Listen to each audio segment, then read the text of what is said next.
ఈ వారం రోజుల్లో జరిగిన అంతర్జాతీయ వార్తా విశేషాలను మీకు అందించే వసుధైక కుటుంబం కార్యక్రమానికి స్వాగతం.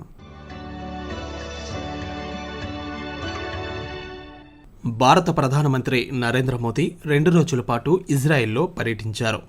ఆయనతో పాటు సీనియర్ మంత్రులు, అధికారులతో కూడిన ఉన్నత స్థాయి ప్రతినిధి బృందం కూడా ఇజ్రాయెల్ వెళ్లింది. భారత్, ఇజ్రాయెల్ దేశాల మధ్య సంబంధాలను ప్రత్యేక వ్యూహాత్మక భాగస్వామ్యం స్థాయికి పెంచే లక్ష్యంగా ఈ పర్యటన సాగింది. ఈ వ్యూహాత్మక భాగస్వామ్యాన్ని శాంతి, ఆవిష్కరణ, శ్రేయస్సు దిశగా ప్రత్యేక వ్యూహాత్మక భాగస్వామ్యం స్థాయికి విస్తరించేందుకు ఇరు దేశాల ప్రధానమంత్రులు అంగీకరించారు. బుధవారం ఇజ్రాయెల్ పార్లమెంట్ క్నెసెట్నుద్దేశించి ప్రధానమంత్రి నరేంద్ర మోదీ ప్రసంగించారు. ఇజ్రాయెల్ పార్లమెంట్లో ప్రసంగించడం గౌరవంగా భావిస్తున్నానని ఈ సందర్భంగా ప్రధానమంత్రి అన్నారు. ఇజ్రాయెల్కు రెండోసారి రావడం సంతోషంగా ఉందన్న నరేంద్ర మోదీ పార్లమెంట్లో ప్రసంగించిన తొలి భారత ప్రధానిని తానేనని చెప్పారు. ఇజ్రాయెల్లో 140 కోట్ల భారతీయుల స్నేహం ముడిపడి ఉందన్నారు. భారత్, ఇజ్రాయెల్ ప్రాచీన నాగరికత కలిగిన దేశాలని కొనియాడారు. They hold firmly that Israel is their fatherland and India their motherland. We are democracies shaped by history and focus on the future. Our partnership is grounded in shared experience and shared aspirations. Our strong partnership not only serves national interests but also contributes to global stability and prosperity. ఈ సందర్భంగా Israel దేశపు అత్యున్నత గౌరవ పురస్కారమైన speaker of the క్నెసెట్ను Narendra మోదీకి ప్రదానం చేశారు. మరుసటి రోజు గురువారం ఇజ్రాయెల్ ప్రధానమంత్రి బెంజమిన్ నెతన్యాహుతో కలిసి భారత ప్రధాని నరేంద్ర మోదీ జెరూసలేంలో ద్వైపాక్షిక చర్చలు జరిపారు. మొత్తం 17 ఒప్పందాలపై ఈ సందర్భంగా 2 దేశాలు సంతకాలు చేశాయి. అనంతరం ఇద్దరూ కలిసి నిర్వహించిన మీడియా సమావేశంలో నరేంద్ర మోదీ మాట్లాడుతూ భారత్, ఇజ్రాయెల్ స్వేచ్ఛా వాణిజ్య ఒప్పందం FTA త్వరలోనే తుది రూపు తీసుకుంటుందని వెల్లడించారు. ఈ ఒప్పందం ఇరు దేశాలకు ప్రయోజనకరంగా ఉంటుందని తెలిపారు. ఇజ్రాయెల్లో భారతదేశ UPIను వినియోగంలోకి తేవడంపైన ఒక ఒప్పందాన్ని కుదుర్చుకోబోతున్నామని చెప్పారు. పౌర అణు ఇంధనం, అంతరిక్ష విభాగాల్లోనూ భారత్, ఇజ్రాయెల్ కలిసి పనిచేస్తాయన్నారు. భవిష్యత్ వ్యవసాయ అవసరాలను తీర్చగల కొత్త సాంకేతికతలను సంయుక్తంగా అభివృద్ధి చేస్తామని ప్రధానమంత్రి చెప్పారు. ఆర్టిఫిషియల్ ఇంటెలిజెన్స్, క్వాంటమ్ కంప్యూటింగ్, సెమీకండక్టర్లు, బయోటెక్నాలజీ, క్లీన్ ఎనర్జీ వంటి సాంకేతికలలో ఇరు దేశాల భాగస్వామ్యాన్ని మరింత బలోపేతం చేస్తామన్నారు. आज हमने critical and emerging technology partnership स्थापित करने का निर्णय लिया है. इससे AI, क्वांटम और क्रिटिकल मिनरल्स जैसे क्षेत्रों में सहयोग को नई गति मिलेगी. मुझे खुशी है कि इजरायल में UPI के इस्तेमाल के लिए समझौता किया गया है. डिजिटल हेल्थ के क्षेत्र में भी हम अपने अनुभव साझा करते हुए लोगों के जीवन में सुधार लाने के लिए प्रतिबद्ध हैं. रक्षा के क्षेत्र में हमारा दशकों पुराना विश्वसनीय सहयोग रहा है. అదేవిధంగా పరస్పర ఆసక్తి ఉన్న ప్రాంతీయ, ప్రపంచవ్యాప్త అంశాలపై కూడా ఇరువురు నేతలు ఈ సందర్భంగా చర్చించారు. గాజా శాంతి ప్రణాళికకు ప్రధానమంత్రి తన మద్దతును తెలియజేశారు. ఈ చొరవ ఆ ప్రాంతంలో శాంతిని, సుస్థిరతను తీసుకువస్తుందని ఆశాభావం వ్యక్తం చేశారు. ఉగ్రవాదంపై జరుగుతున్న అంతర్జాతీయ పోరాటాన్ని మరింత బలోపేతం చేయాలనే తమ దృఢ సంకల్పాన్ని ఇరువురు నేతలు వ్యక్తం చేశారు. క్నెసెట్నుద్దేశించి నరేంద్ర మోదీ చేసిన ప్రసంగం తమనెంతగానో కదిలించిందని ఇజ్రాయెల్ ప్రధానమంత్రి బెంజమిన్ నెతన్యాహు అన్నారు. ఈ పర్యటన ఎంతో ఆత్మీయంగా జరిగిందని, 2 దేశాల మధ్య కీలక రంగాలలో ఒప్పందాలు కుదరడంతో ఇకపై ఇరు దేశాల ప్రతిభ కలిసి పనిచేయబోతోందని చెప్పారు. As soon as we can arrange it, we'd like to take the we've decided to have a G2G meeting in India. As soon as we can arrange it, we'd like to take the distinguished ministers who are here. The meeting of minds and hearts that we've had here will also continue in this remarkable G2G that is long overdue and will create an even greater boost to the enormous benefits that we can bring to each other and I think to humanity at large. I want to tell you how deeply and from the heart we feel both our personal friendship and the friendship between our governments and our peoples, and may this continue and flourish and strengthen. ఈ పర్యటనలో భాగంగా జెరూసలేంలోని Israel అధికారిక Holocaust స్మారక చిహ్నమైన యద్ వాషంను సందర్శించిన Narendra Modi Holocaust బాధితులకు నివాళులర్పించారు. రెండవ ప్రపంచ యుద్ధంలో నాజీలు వారి సహచరుల చేతిలో మరణించిన 6 మిలియన్ల మంది యూదుల జ్ఞాపకార్థం 1953లో ఈ యద్వాషం స్మారకాన్ని నిర్మించారు. పాకిస్తాన్, ఆఫ్ఘనిస్తాన్ దేశాల మధ్య మరోసారి ఘర్షణ వాతావరణం నెలకొంది. ఇరు దేశాలు పరస్పరం దాడులు చేసుకోవడంతో 100 మందికి పైగా ప్రాణాలు కోల్పోయారు. ఆదివారం ఆఫ్ఘనిస్తాన్పై పాకిస్తాన్ జరిపిన వైమానిక దాడికి ప్రతీకారంగా గురువారం రాత్రి ఆఫ్ఘనిస్తాన్ తాలిబాన్ దళాలు సరిహద్దులోని పాకిస్తాన్ మిలిటరీ స్థావరాలపై దాడులు చేశాయి. 4 గంటల పాటు కొనసాగిన ఈ ఆపరేషన్లో 19 పాకిస్తానీ సైనిక పోస్టులు, 2 స్థావరాలను ధ్వంసం చేసినట్లు ఆఫ్ఘనిస్తాన్ పేర్కొంది. పాకిస్తానీ సైనికుల మృతదేహాలతో పాటు కొందరు సైనికులను సజీవంగా తమ దేశంలోకి తీసుకొచ్చినట్లు ప్రకటించింది. ఈ దాడుల్లో 55 మంది పాకిస్తానీ సైనికులు మరణించారని తాలిబాన్లు ప్రకటించగా 133 మంది తాలిబాన్లను హతమార్చినట్లు పాకిస్తాన్ సైన్యం వెల్లడించింది. పాకిస్తాన్ విదేశాంగ మంత్రి ఖవాజా ఆసిఫ్ ఈ సందర్భంగా ఒక కీలక ప్రకటన చేశారు. తాలిబాన్ ప్రభుత్వంతో బహిరంగ యుద్ధాన్ని ప్రకటిస్తున్నట్లు తెలిపారు. తమ సహనం పరిమితి దాటిందని, ఇప్పుడు మిగిలింది బహిరంగ యుద్ధమేనని పేర్కొన్నారు. తాలిబాన్ దళాలపై పాకిస్తాన్ సైన్యం బలంగా ప్రతిస్పందిస్తుందని ఖవాజా చెప్పారు. ఇక మరోవైపు ఆఫ్ఘన్లు తమ మాతృభూమిని కాపాడుకుంటారని ఆఫ్ఘనిస్తాన్ మాజీ అధ్యక్షుడు హమీద్ కర్జాయ్ అన్నారు. ఆఫ్ఘనిస్తాన్లోని నగరాలపై పాకిస్తాన్ మళ్లీ వైమానిక దాడులు చేయడాన్ని ఆయన తీవ్రంగా ఖండించారు. శత్రువులు చేసే ఎలాంటి దాడులనైనా ఆఫ్ఘన్లు ఐకమత్యం, సాహసాలతో ఎదుర్కొంటారని స్పష్టం చేశారు. అమెరికా కాంగ్రెస్ను ఉద్దేశించి ఆ దేశ అధ్యక్షుడు డొనాల్డ్ ట్రంప్ మంగళవారం వార్షిక ప్రసంగం చేశారు. అధ్యక్షునిగా రెండోసారి బాధ్యతలు చేపట్టాక ఏడాది పాలనలో అమెరికాను తిరిగి అత్యంత శక్తివంతంగా తీర్చిదిద్దానని ఈ సందర్భంగా ట్రంప్ చెప్పారు. ఉపాధి నుంచి ఉత్పత్తి దాకా అన్ని రంగాల్లోనూ విజయ పరంపరలు కొనసాగిస్తున్నామన్నారు.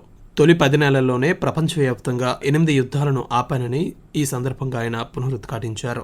ఇరాన్లో గత కొద్ది నెలలుగా కొనసాగుతున్న నిరసనల్లో అనేక మంది ప్రాణాలు కోల్పోతున్నారని ట్రంప్ ఈ సందర్భంగా చెప్పారు. ఇరాన్ అణ్వాయుధాలు తయారు చేసుకోవడాన్ని ఎట్టి పరిస్థితుల్లోనూ అనుమతించే ప్రసక్తే లేదని ట్రంప్ హెచ్చరించారు. As president, I will make peace wherever I can, but I will never hesitate to confront threats to America wherever we must. That's why in a breakthrough operation last June, the United States military obliterated Iran's nuclear weapons program. They've already developed missiles that can threaten Europe and our bases overseas, and they're working to build missiles that will soon reach the United States of America. After Midnight Hammer, they were warned to make no future attempts to rebuild their weapons program, and in particular nuclear weapons. Yet they continue. ప్రపంచ దేశాలపై America అధ్యక్షుడు Donald Trump విధిస్తున్న టారిఫ్లు చెల్లవని ఆ దేశ supreme court ఇచ్చిన తీర్పుపై కూడా Donald Trump ఈ సందర్భంగా స్పందించారు. Supreme court తీర్పును డొనాల్డ్ ట్రంప్ తప్పుపట్టారు. సుంకాల రూపంలో దేశానికి భారీగా ఆదాయం వస్తోందన్నారు. కాంగ్రెస్ ఆమోదంతో నిమిత్తం లేకుండా ప్రత్యామ్నాయ మార్గాల ద్వారా వాటిని కొనసాగించి తీరుతానని పునరుద్ఘాటించారు. An unfortunate ruling from the United States Supreme Court. It just came down. But the good news is that almost all countries and corporations want to keep the deal that they already made, right, Scott? Knowing that the legal power that I, as president, have to make a new deal could be far worse for them, and therefore they will continue to work along the same successful path that we had negotiated before the Supreme Court's unfortunate involvement.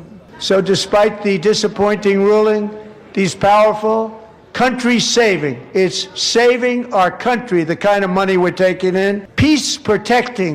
ఇక Trump చేసిన ఈ ప్రసంగంపై Iran ఆగ్రహం వ్యక్తం చేసింది. Trump చేసిన వ్యాఖ్యలన్నీ అబద్ధాలేనని స్పష్టం చేసింది. అణు కార్యక్రమంపై అమెరికా చేస్తున్న ఆరోపణల్లో అసలు నిజం లేదని వెల్లడించింది. మధ్యప్రాచ్యంలో అమెరికా తన బలగాలు మోహరించడంపై ఇరాన్ ఆందోళన వ్యక్తం చేసింది. అణు చర్చల పేరుతో ట్రంప్ దాడులకు దిగితే అసలు సహించేది లేదని తెలిపింది.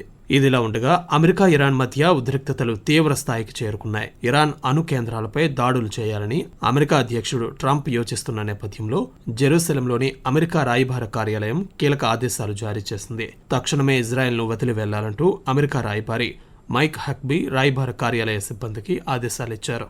యెమెన్లోని ప్రభుత్వ అనుకూల బలగాలతో పాటు అమెరికా, ఇజ్రాయెల్ ఎర్ర సముద్రం షిప్పింగ్ మార్గాలపై దాడులకు సిద్ధమయ్యేందుకు హుదైదా, మారిబ్ ప్రాంతాల్లో హౌతీలు సైతం తమ బలగాలను మోహరించారు. దీంతో మధ్యప్రాచ్యంలో మరోసారి యుద్ధమేఘాలు కమ్ముకున్నాయి. యుక్రెయిన్, రష్యా మధ్య యుద్ధం ప్రారంభమై 4 సంవత్సరాలు పూర్తయింది. 2022 ఫిబ్రవరి 24న ప్రారంభమైన యుక్రెయిన్ రష్యా యుద్ధం 4 సంవత్సరాలు పూర్తయిన నేపథ్యంలో యుక్రెయిన్ అధ్యక్షుడు వొలోడిమిర్ జెలెన్స్కీ కీలక వ్యాఖ్యలు చేశారు. రష్యా అధ్యక్షుడు వ్లాదిమిర్ పుతిన్ ఇప్పటికే మూడో ప్రపంచ యుద్ధాన్ని ప్రారంభించినట్లు తాను భావిస్తున్నానని వెల్లడించారు. కానీ ఈ వివాదం పెరగకుండా ఉండేందుకు తాము ఎంతో కృషి చేస్తున్నామని వివరించారు. యుక్రెయిన్ రష్యా యుద్ధంపై చాలా మందికి భిన్నమైన అభిప్రాయాలు ఉన్నాయని, కానీ తన దృష్టిలో ఈ ప్రక్రియ ఇప్పటికే ప్రారంభమైందన్నారు. అమెరికా మధ్యవర్తిత్వంలో పలు దఫాలుగా చర్చలు జరుగుతున్నా రష్యా యుక్రెయిన్ యుద్ధానికి ముగింపు లభించట్లేదన్నారు. 2014లో ఆక్రమించిన క్రిమియా సహా 20% యుక్రెయిన్ భూభాగం ప్రస్తుతం రష్యా నియంత్రణలో ఉన్నప్పటికీ ఈ ఘర్షణలు ప్రారంభమైన అనంతరం స్వాధీనం చేసుకున్న ప్రాంతాలను తమకే వదిలివేయాలని రష్యా డిమాండ్ చేస్తోంది. వాషింగ్టన్ కు చెందిన centre for strategic and international studies Russia Ukraine యుద్ధంలో మరణించిన వారి సంఖ్యను అంచనా వేసింది. రష్యా సైనికుల్లో 12 లక్షల మంది గాయపడగా 3,25,000 మంది ప్రాణాలు కోల్పోయినట్లు తెలిపింది. యుక్రెయిన్ సైనికుల్లో 6 లక్షల మంది గాయపడగా వారిలో 1,40,000 మంది ప్రాణాలు కోల్పోయినట్లు పేర్కొంది. మెక్సికో చేపట్టిన ఒక ప్రత్యేక ఆపరేషన్లో మాదక ద్రవ్యాల వ్యవస్థను నడుపుతూ అనేక నేరాలకు పాల్పడిన most wanted drugs mafia don El Mencho మరణించారు. ఎల్ మెంచోను పట్టుకోవడం కోసం మెక్సికో సైన్యం భారీ ఆపరేషన్ చేపట్టింది. ఆదివారం జాలిస్కోలోని తపాలా పట్టణంలో ఈ ఆపరేషన్ నిర్వహించింది. ఎల్ మెంచో మృతి తర్వాత మెక్సికోలోని పలు రాష్ట్రాల్లో హింసాకాండ చెలరేగింది. అతడి అనుచరులు పలు ప్రాంతాల్లో వాహనాలను తగలబెట్టడంతో పాటు రహదారులను దిగ్బంధించారు. నేపాల్లో ఘోర బస్సు ప్రమాదం జరిగింది. దాడింగ్ జిల్లాలో ప్రయాణికులతో వెళ్తున్న ఓ బస్సు అదుపు తప్పి నదిలో పడడంతో 18 మంది ప్రాణాలు కోల్పోగా 28 మంది గాయపడినట్లు అధికారులు తెలిపారు. పొఖారా నుంచి కాఠ్మండు వెళ్తుండగా సోమవారం తెల్లవారుజామున 1:30 సమయంలో ఈ ప్రమాదం జరిగింది. దాడింగ్ జిల్లాలో గజూరి వద్ద బస్సు అదుపు తప్పి త్రిశూలి నదిలకు దూసుకువెళ్లింది. ప్రమాద సమయంలో బస్సులో 45 మందికి పైగా ప్రయాణికులున్నారు. మృతుల్లో న్యూజిలాండ్, జపాన్, నెదర్లాండ్స్కు చెందిన పౌరులు కూడా ఉన్నారు. బ్రెజిల్ దేశంలోని ఈశాన్య రాష్ట్రమైన మినాస్ గెరాయిస్లో భారీ వరదలు సంభవించాయి. ఆ రాష్ట్రంలోని జూయిస్ డి ఫోరా, ఉబా నగరాల్లో లక్షలాది మంది ప్రజలు నిరాశ్రయులయ్యారు. ఈ వరదల దాటికి 46 మంది చనిపోయారని అధికారులు ప్రకటించారు. ఇంకా అనేక మంది ఆచూకీ లభించలేదని సహాయక బృందాలు విస్తృతంగా గాలింపు చర్యలు చేపడుతున్నాయని తెలిపారు. మరికొన్ని రోజుల పాటు ఆ రాష్ట్రంలో భారీ వర్షాలు కురుస్తాయని వాతావరణ శాఖ ప్రకటించింది. కెనడా ప్రధానమంత్రి మార్క్ కార్నీ 4 రోజుల భారత పర్యటన నిమిత్తం నిన్న ముంబై చేరుకున్నారు. మార్క్ కార్నీ భారత్లో పర్యటించడం ఇదే తొలిసారి. 2023లో కెనడాలో ఖలిస్తానీ వేర్పాటువాది హర్దీప్ సింగ్ నిజ్జర్ హత్య అనంతరం ఇరు దేశాల మధ్య సంబంధాలు క్షీణించిన తరువాత కెనడా ప్రధానమంత్రి భారత్లో పర్యటిస్తుండడం ప్రాధాన్యత సంతరించుకుంది. ఈ పర్యటనలో భాగంగా ఇరు దేశాల ప్రధానమంత్రులు 2 దేశాల మధ్య వ్యూహాత్మక భాగస్వామ్యంలో పలు రంగాల్లో సహకారంపై చర్చించనున్నారు. సోమవారం ఇండియా కెనడా CEO ఫోరంలో ఇరువురు పాల్గొంటారు. ఆ తర్వాత వాణిజ్యం, పెట్టుబడులు, ఇంధనం, వ్యవసాయం, విద్య, పరిశోధన, ఆవిష్కరణలు, ఇరు దేశాల ప్రజల మధ్య సత్సంబంధాలు వంటి అంశాల్లో సహకారంపై చర్చలు జరుపుతారు.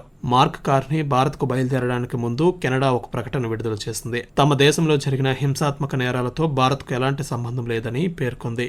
ఒటావా, ఢిల్లీ మధ్య దౌత్య సంబంధాలు పురోగతి సాధించాయని, జాతీయ భద్రతా సలహాదారుల స్థాయితో పాటు బలమైన దౌత్య సంబంధాలలో భారత్, కెనడా నిమగ్నమై ఉన్నాయని వివరించింది. గతంలో మాజీ ప్రధానమంత్రి జస్టిన్ ట్రూడో హయాంలో భారత్పై చేసిన ఆరోపణలు నిరాధారమైనవని స్పష్టం చేసింది. ఇప్పటి వరకు మీరు ఈ వారం రోజుల్లో జరిగిన అంతర్జాతీయ వార్తా విశేషాలను మీకు అందించే వసుధైక కుటుంబం కార్యక్రమాన్ని విన్నారు. రచన మరియు వ్యాఖ్యానం డివి సత్యనారాయణ. సమర్పణ ప్రాంతీయ వార్తా విభాగం, ఆకాశవాణి విశాఖపట్నం కేంద్రం. వెలువడింది ఆకాశవాణి విజయవాడ కేంద్రం నుండి.